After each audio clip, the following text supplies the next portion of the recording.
Bismillahirrahmanirrahim. This is the period of history of class 7, lesson number 2, lecture number 3, part A. The lesson is World War I 1914 to 1918 and the heading is the main contenders. So take out your books, open page number 32, write date at the top of the heading. The main contenders. There were two groups of alliances in Europe. Europe में दो groups इत्तेहादियों के बन चुके थे. One was the Triple Alliance also called the Central Powers of Germany, Austria and Italy who left to join the western powers. जिसमें से एक था ट्रिपल अलायंस जिसको सेंट्रल पावर्स भी कहा जाता था और उसमें जो कंट्रीज शामिल थे वो थे जर्मनी, ऑस्ट्रिया एंड इटली, जो कि बाद में ट्रिपल अलायंस को छोड़ के वेस्टर्न पावर्स को ज्वाइन कर चुका था. They were later joined by Turkey और उसके बाद उसे टर्की ने ज्वाइन कर लिया. The other major alliance was the triple entente also called the western powers of France, Russia and Britain.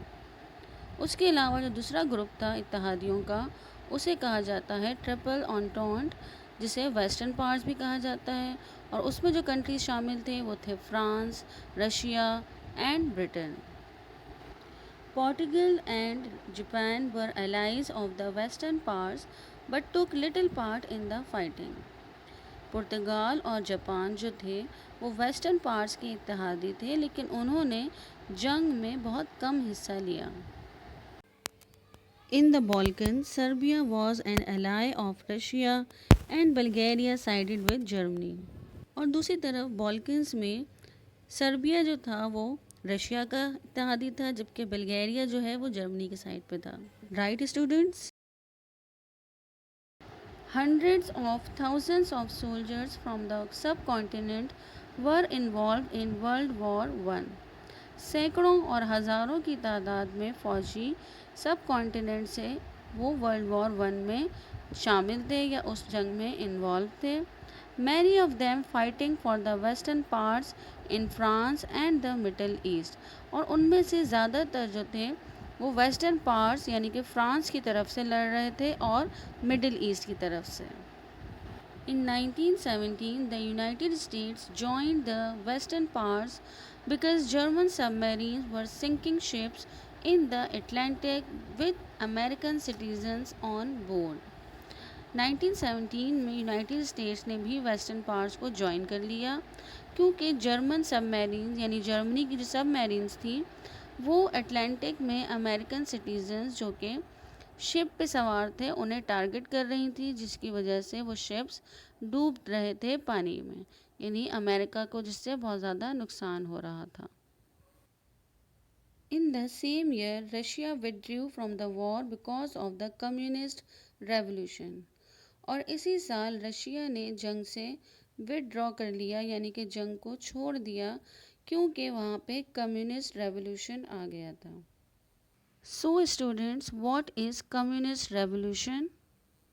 It was a period of political and social revolution across the territory of the Russian Empire, commencing with the abolition of the monarchy in 1917 and concluding in 1923 after the Bolshevik establishment of the Soviet Union at the end of the Civil War. Students, Russian communist revolution उसे कहा जाता है यानी ये वो period था जिसके अंदर पॉलिटिकल और सोशल रेवोल्यूशन आया पूरे के पूरे रशियन एम्पायर में, रशियन सल्तनत में, और उसके बाद मोनार्की यानी कि बादशाहत का ख़ात्मा हुआ और ये रेवोल्यूशन 1917 से 1923 तक चला और फिर बोल्शेविक इस्टेब्लिशमेंट की बुनियाद पड़ी जिसके बाद सोवियत यूनियन बना और ये चीज़ सिविल वॉर के एंड में हुई, यानी सोवियत यूनियन जो है वो सिविल वॉर के एंड में बनी. Right students. Now we can summarise this heading through this simple mind map. So there were two groups of alliances. One is triple alliance और central powers and second is triple entente or western powers. There are three countries, Germany, Austria and Italy, in central parts, and three countries, France, Russia and Britain, in western parts. Italy later joined western parts. Portugal and Japan were allies of western parts, and Turkey joined the central parts.